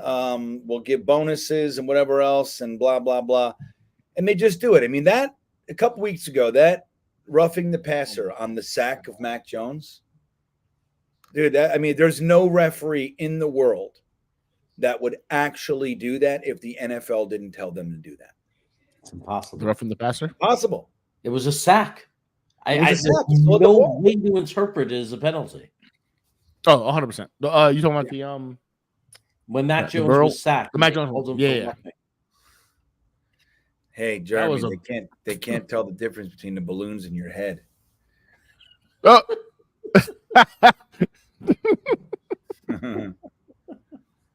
I'll tell you. hey, you guys are more than welcome. I just saw somebody said chatters only. K Yeti. Yeah, plenty of space. We got a whole loft. You know what I'm saying? We can go ahead and we can meet up here in Houston. Y'all just say when. When you going to that game? Is that what you're saying? Well, I don't know. I just saw K Yeti say something about like chatters meet up in Houston, and I think. Oh no, I see what he's making. I think he's making fun of the players only meeting. Well, don't forget last year after the Bengals game, the Jets defense had a players only meeting, and it changed the whole season. And we ended up sucking at the end, but oh wow, that was a great play. Oh, right? Coming back again, a flag. No, y'all see that? Tip drills. That was a tip drill. He caught it, but I think it's coming back. No, it's on the defense. Is it? Yeah. I need that. My fantasy football team needs it. Yeah. Jonathan checking back in. Rank these quarterbacks in order of who you'd want starting on Sunday. Zach Wilson, Joe Flacco, Mike White, Josh Johnson, Tim Boyd, Simeon, or Streveler. This is going to be fun. I would say Mike White up top. Yep. Mike White's number one for me. Yeah. And you know what? I'm going to go with Joe Flacco number 2. Yeah. I might go with, dude, Zach Flacco can find the end zone. He finds it. He knows where it's at. Then I would go Josh Johnson. Yeah. Then Trevor Simeon, then Streveler, and then Tim Boyle. Honestly, if Tim Boyle never takes a snap for us, it will be the best thing ever. If we didn't have Trevor Simeon like lurking in the shadows, I wouldn't even be talking about quarterback change. It just doesn't make sense. But yeah, that's for me. Zach Wilson at some point, I guess. Yeah, Zach before Tim Boyle. So there will be I would do Zach before Tim Boyle. So Mike White, Joe Flacco, Josh Johnson, Simeon. Zach Wilson. Zach Wilson. Yeah, Zach Wilson, Streveler, then Tim Boyle. Yeah. You know what the saddest part is, Jonathan, is that's literally our quarterbacks the last 3 years. I want to puke. That is pretty disgusting. That's pretty disgusting. Freaking. Oh God, I can't. This is how quarterback purgatory. That's where we're at. We're in quarterback purgatory. That's what we are as Jets fans. We all got excited in the offseason. Oh my God, Aaron Rodgers! I can't freaking believe this is real. And then the football gods were like, "Sit y'all asses down real quick. Let's just snap this Achilles real quick, bring y'all back down to reality." That's the feeling I get about how the whole Aaron Rodgers saga opened up. I think I might start a healthy Mike White over all these guys. Oh yeah, no doubt. Oh yeah, 100%. Oh, 100%. What'd you guys think? Zach Wilson's no-look pass. Does it give you hope that he's really we're holding him back? The thing is this: we've seen Zach Wilson do some beautiful throws sporadically throughout his freaking 3 years career. But the thing is this: sporadically, he does that every now and again, and he just when we think we're out, he brings us back in, and then we realize like, oh, it wasn't enough to win the game. So I guess at the end of the day, just give me somebody who can complete an easy out route or an easy screen pass. Yeah, look cool, look real cool. It was awesome. Like one of those passes only a few NFL quarterbacks can make. Unfortunately, he can't make them consistently enough for it to excite me to be like, yeah, Zach Wilson is him. No, I can't. I can't do it. I just can't do it. It's the saddest thing in the world where in the football world where obviously, but where we are right now as a fan base, as a team, and again, I know I could fix it, Gunny. I know I could. I can fucking. And we're about to start a GreenBean for GM, freaking like fundraiser or something. We got to get him in front of freaking Woody. I'll tell you. Let's look at what quarterbacks are even now. Even Wentz is signed. Everybody's signed. Yeah, RG3. RG3's trying to campaign to get the freaking Cleveland Browns job. RG3. What about, I'll tell you what, Cam Newton? Why not? Bring him in. He looks like so Cam Newton to me looks like he fell off of a cliff. He did after those injuries he took in with the Panthers, and it wasn't just like then the Patriots off of a cliff. It just kept getting worse. At least with RG3, we don't know what it is. We don't know it's been several years since we've seen him. He's only 32 years old. That right knee should be okay. I mean, I guess 2 ACL tears is concerning in the same knee, but he ran a 4.40 last year at that freaking event that he did for some kind of football event he did. I think it was in Denver. He ran a 4.40 at 32 years old. He always had a pretty decent arm on him too. He can launch it. Even as a game manager, he's probably going to give us more options and at least a fear factor of him being a mobile quarterback for defensives to play. Honest, if right now, if I had to make a decision, I think I would rather risk bringing in an RG3, good character guy, right? Great character guy. 32 years old, relatively young for a quarterback, and we 4.40 is elite, elite for a quarterback in their 20s. At 32 years old, he ran that last year. That was ridiculous. Yeah, you know what? Aaron makes a perfect point. If somehow, some way, Andrew Luck could be had, I would love it. But apparently, Andrew Luck, no matter what, if he came back, he goes back to the Colts. They still own his rights. They made sure when he left and they paid out the remainder of his contract that if he ever came out of retirement, ever, they have first rights to him. So I don't think that would be feasible. Phillip Rivers? And he got kid number 17 now he's taken care of. I don't know if he's got the. You know what is Alex Smith doing? Somebody just put that in there. What is Alex Smith doing right now? Well, he has that leg, man. I think. You know what? Yeah, you're right. His leg is being held together by rubber bands. What about Keanu Reeves playing Falco? I'll take that. He's got some experience. I'll take that. He at least knows how to revitalize a team. I mean, I'll tell you, man. There's nothing left out there. But Wentz would have been a great option, everybody. Wentz would have been Wentz was the guy. Yep. Because even what people were calling bad was still better than what we have. And Carson Wentz should have been the guy that we called play 6. Once we knew Aaron Rodgers was getting wheeled off, we should have been like, hey, Carson, would you like to be a New York Jet? Yeah. Yep. Yeah. All right. What are you going to do, everybody? So prediction as far as playing time. Gunny, I'm real curious. Jeremy and I talked about it a little bit, but Jeremy Rucker, do you think for real that he's going to be the number 2 tight end, number 1? But that he will be a significant part of the offense, or do you think it's like lip service? What do you expect to see this week? So everything in me says that we should be seeing plenty of Rucker. I believe, Coach Sal talking about there's some personnel changes happening. Be ready for it. Blah blah blah. Right. But something tells me we're going to see more of Brownlee and potentially more of Gibson than seeing more of Rucker. There's this weird obsession that this coaching staff has with the veterans on this roster. And CJ Uzomah is beloved by the coaching staff. He's one of those guys that, they consider to be a veteran leader in the locker room. I don't think we're going to see enough of a Jeremy Rucker infusion for us as a fan base to be satisfied. We'll probably see him a little bit more, but not enough for us to be satisfied. I think the infusion they're talking about is going to be in the addition of Izzy, as I think potentially running back 2.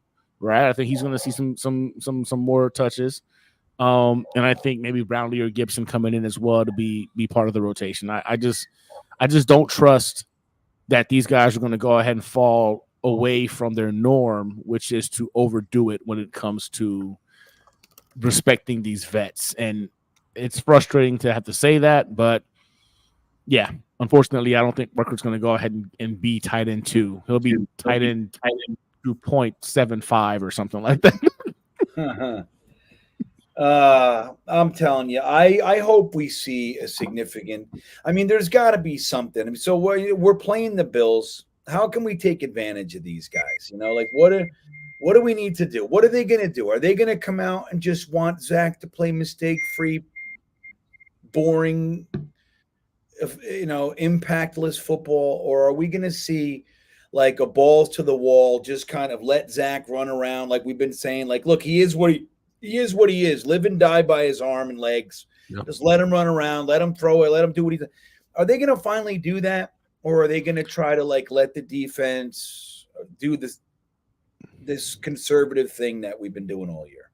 They don't have the balls, GreenBean. They don't have the balls, and it's becoming evidently clear because we've all seen the flashes of Zach Wilson doing things that make us all go wow when he's outside of the pocket. You know what I'm saying? Playing off rhythm. You know what I'm saying? Off platform throws. That's where he seems to really shine, right? Where he does enough for us to say, nice chunk play there. Nice chunk play there. I think the Jets were top 5 in success rate for big plays downfield, something like that before last week's game. I don't think they have the balls. I think they're so afraid of losing. They play that way. They play to not lose games, vice play to win games. And because of that, we're going to have to depend on our defense to score points for us this weekend. And that's the most frustrating thing about it is when you're playing not to lose, I know you're going to lose more often than you win. That's what happens. And that's how these guys are playing. It's like when we get to the 3-yard line, Zach steps out, which doesn't get enough. Honestly, like when we talk about Zach and all of his potential and everything, we gotta add this shit. Like he might have played a decent game, but he still stepped out at the 3 like a friggin' moron. He didn't need to do that. And then he threw that pivotal pick on the last chance. He did it in KC. He had the big fumble. He's still choking. He has 11 turnovers. He has less interceptions, but he's still turning the ball over quite a bit, everybody. He just changed the way that he does it. The way he does it. Yep. But but like you see it, like, so we get in the end zone, we get the hold. So we're first and goal from the 3. We score the touchdown. We get the hold. It gets brought back 10 yards. So now it's first and 13. And what do? We run the ball a couple times. In other words, not wanting to lose the field goal. And that is bullshit. And I'm so sick of playing. That's playing not to lose. And that was the difference in the game. We lost. Dustin says, what about Fitzpatrick? Oh, my God, Dustin. No. I'll tell you, buddy. You've been seeing those commercials? Fitzpatrick looks like he's really retired. Like he's embraced retirement. I don't think he loves it. He's the answer. And I love me some Fitzpatrick, man. He was a fun to watch, but that just let's just stick it out with Zach at that point. Yeah, Fitzpatrick, man. Oh my God, he gave us a fun year though, but that was 8 years ago. It was a fun year. Exactly.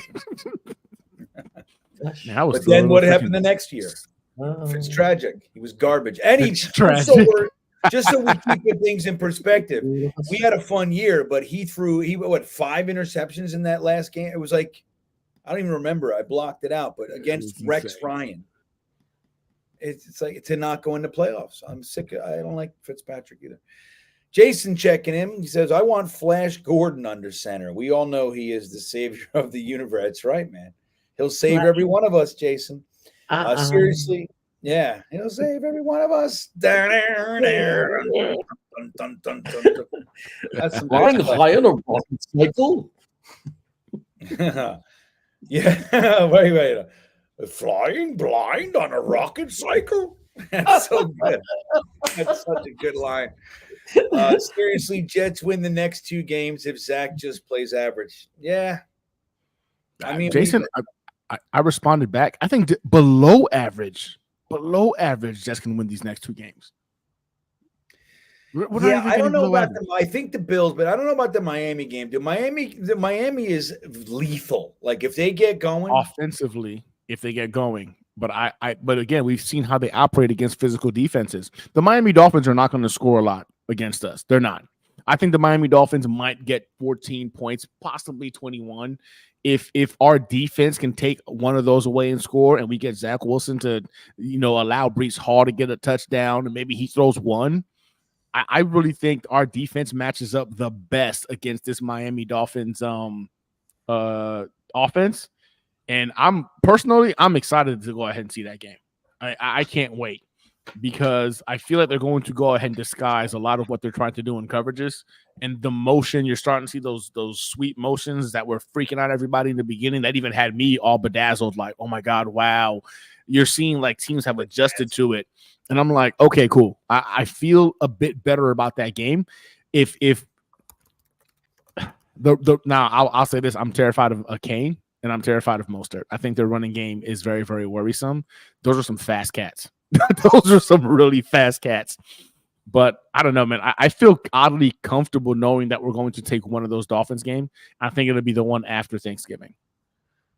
I hope so. Be a little sluggish. I have tickets to that shit, and I would love to be able to watch a victory in that stadium. Oh man, that'd be nice. Let me just show you guys something. So this is if you guys don't know, you young bucks don't know what Jason's talking about. This is the quarterback. Flash Gordon. There he is. Wait, come on. You see it? So there it is. That's the he goes, Flash Gordon, quarterback, New York Jets.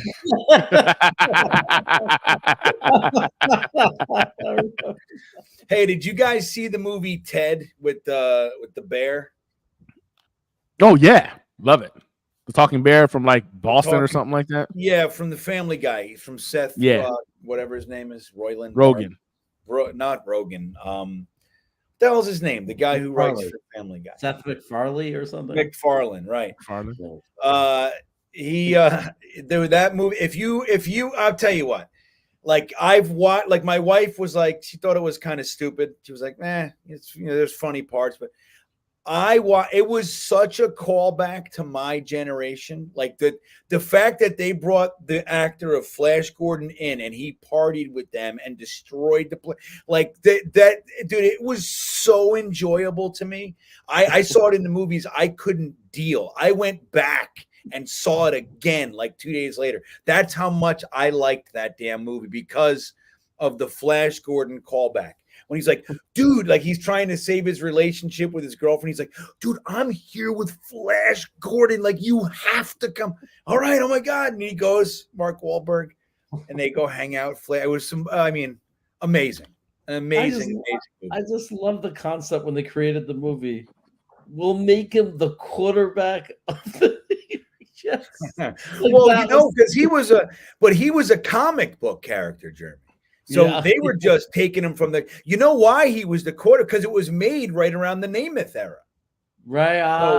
Namath. I figured. Yeah, it was from the 60s. Yeah, it's Flash Gordon.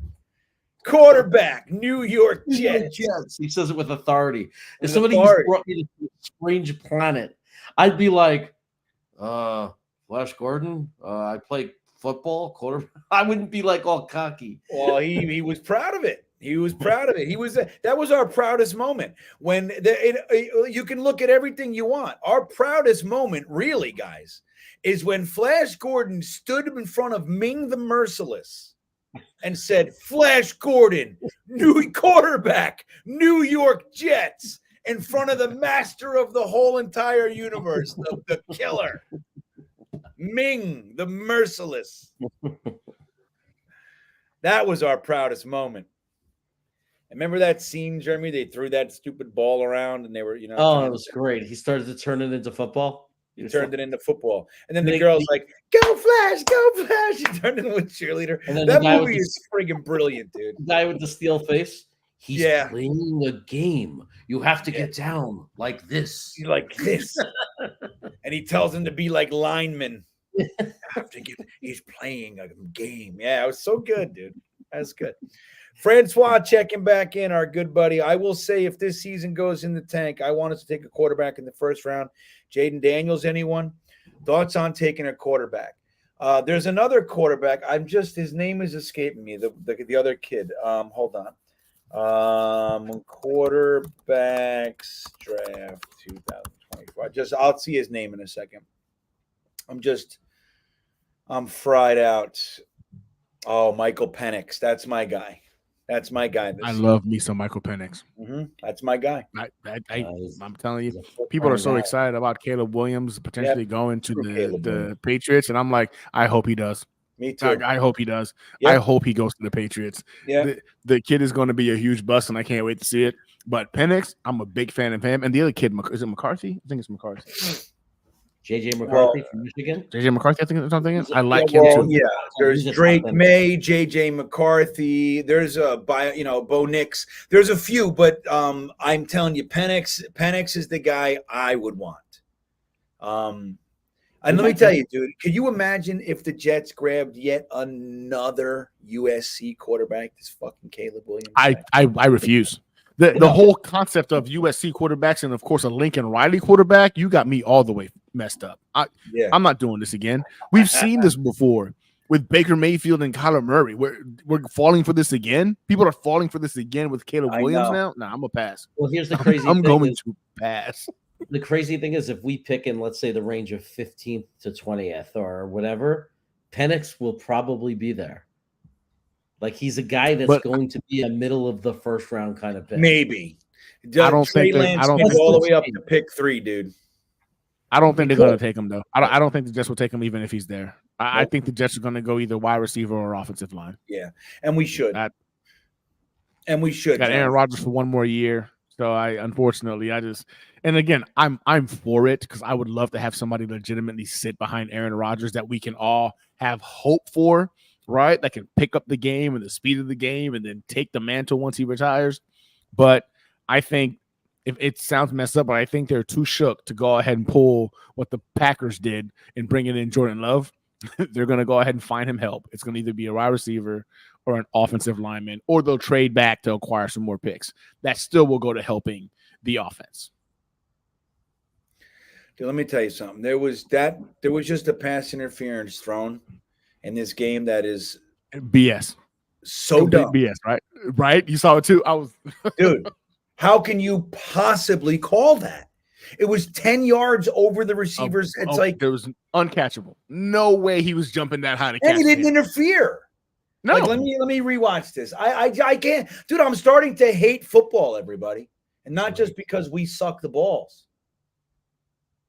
Dude. His head's turned. I don't know. I don't know what the hell's going on anymore.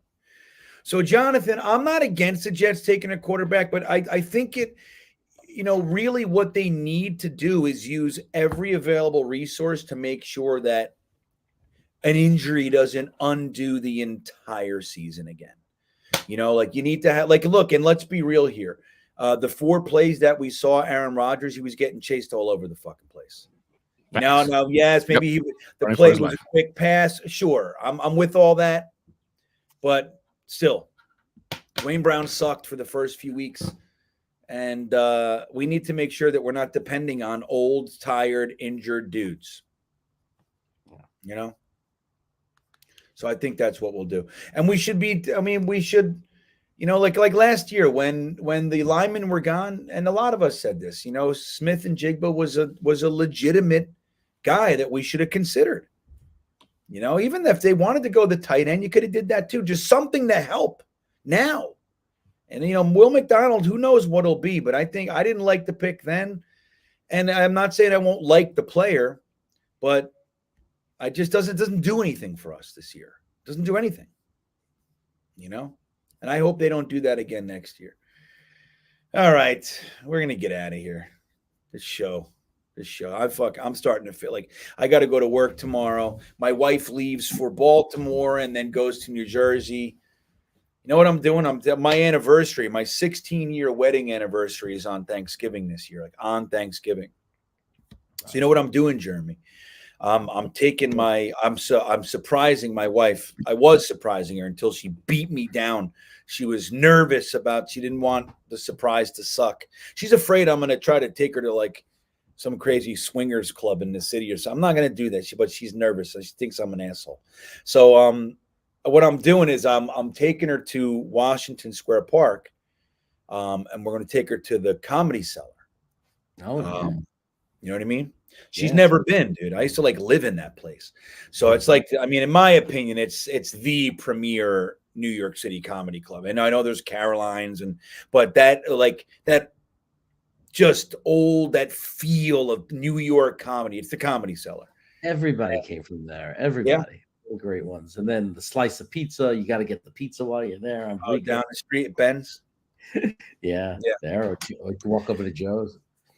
Well, Ben's Pizza is right there. That's the one that they used for Men in Black and all that stuff. It's right. McDougal. Mamoon's, the original Mamoon's Falafel's right there. You're killing me. You're making me so hungry right now. It's all right there, dude. The good news, boys. What's that? If the Ravens win this game, and again, I hate injuries. I despise it. I'm not happy about it. But a Joe Burrow-less team is one less. That's one less team we got to worry about to fight for a playoff spot. Yep, it's true. Although Browning looks better than any quarterback we have. He does. Yep. I was like, man, wow, Browning actually looks like he can play quarterback in the NFL. Must be nice. Our defense is better. Oh, 100%. Yeah. 100%. You're right, though. I want to thank Harlan for getting us up to 100 milk thumbs. I know, again, I'm not 100% today, so I haven't really said anything. But let's go ahead. Give us some thumbs up. We appreciate it. Support the channel. And if you haven't subscribed, please do. Look, Gunny doing some fireworks, getting us all excited. But yeah, man, let's see what we do this week. We'll be back on this channel, Jeremy and I, for the game. We have the live reaction and watch party. That'll be here. What time's the game this week? Is it at 1 o'clock? It's a 1:25. Is it 1 o'clock? It was 4:30. Well, my time. Yeah, 4:25. I mean, 1:25 your time. 1:25 my time. It's a late 4:25 our time. Yeah, it's an later afternoon game. Okay. I was like, oh, I thought it was an early afternoon. All right. Wait, what is the balloons. So we'll be here. Yeah, we'll be on 4 o'clock. If it's a 4:30 game, you jump on at 4. We'll jump on at 3:45. But yeah, come hang out with us, man. We have a blast. It makes it all better. Look at these two fucking buffoons. This is funny. With that all said, we're gonna get out of here. Everybody, thank you, Gunny. Thank you. I'm glad you were able to make it on, buddy. And appreciate you. I'm sorry it took me so long to figure this thing out. You're all right. Again, I just got to go to bed. I don't feel well, so I want to make sure I can work tomorrow and all that. But you guys are the best. Let's keep our heads up, everybody. Thank you to Gunny. Thank you to whatever his name is down there, Jeremy. Look at this, Freddie. It's funny though. He says, Freddie says, your wife is in Jersey, Zach is in Jersey. Go figure. She's not there yet. She's leaving tomorrow, so I got to get. That's a low blow, unnecessary. It is. Flag on the play. Flag on the play. Flag for Freddie. First, he makes fun of my offensive line design. Now he's telling me my wife's hanging out with Zach Wilson. Bastard. You're a bastard. All right, everybody. Have a great night. With night, that y'all. all said, let's see. We'll see you next time. Yeah, here we come, baby. Here we come. Here come the Jets, man. I want to kiss you. Thanks, Joe. Yeah. You want to run or you want to duck down? You want to duck, so you go over there and get onto the bench and stay there. You play to win the game. My message for the fans, we're all frustrated with where we are right now.